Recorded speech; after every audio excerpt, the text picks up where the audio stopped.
And WION traveled to India's Andaman and Nicobar Islands, where navies from 17 countries are participating in the exercise Milan.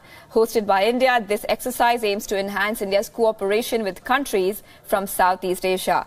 Our senior correspondent Raghavendra Rao brings you this report.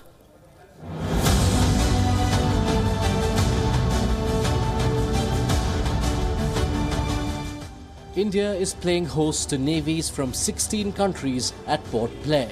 Named Milan, it's the biggest multilateral naval exercise on high seas.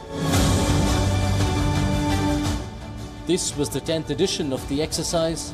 It kicked off in 1995. Back then, only 4 countries, Singapore, Indonesia, Sri Lanka and Thailand, took part in the event.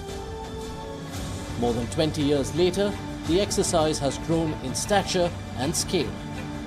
This year's edition was the largest gathering of warships since 1995. While conducting anti-piracy operations or in crisis situations like the tsunami, various navies of the world run into each other at the high seas. Often during these situations, these navies find it hard to communicate between themselves and act in a coordinated fashion.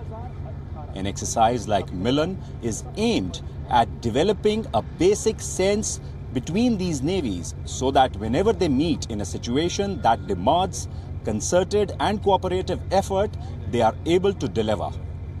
The fact that so many navies are participating in this year's Milan is a testimony to India's growing influence in the naval arena. The Milan exercise is part of the Indian government's Act East policy.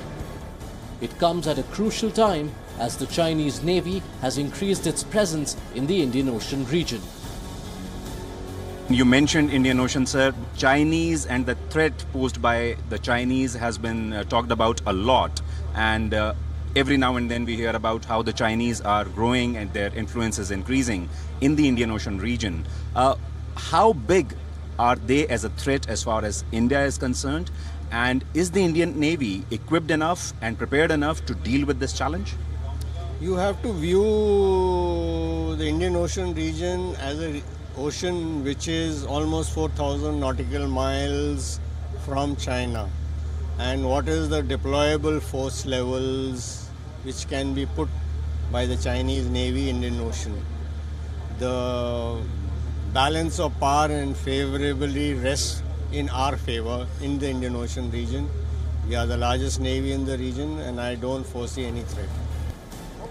This year's theme was friendship across the seas. On Sunday, 20 warships left the docks for the high seas, where they are presently engaged in grueling exercises. Strategizing is over. The tabletop exercise have been done and dusted. Now it is time for some real action at the high seas. 20 ships, including 11 from foreign navies and 9 from the Indian Navy, are now sailing off the Port Blair coast and headed to the high seas, where over the next couple of days, they'll be engaging in complex exercises and maneuvering. The idea is to learn from each other, share best practices, and lay down a standard operating procedure for a day when a crisis erupts and all these navies run into each other at the high seas. The learning they have acquired at Milan 2018 will be of immense value whenever a crisis like that emerges. In Port Blair with video journalist Libin, Raghavendra Rao, WION.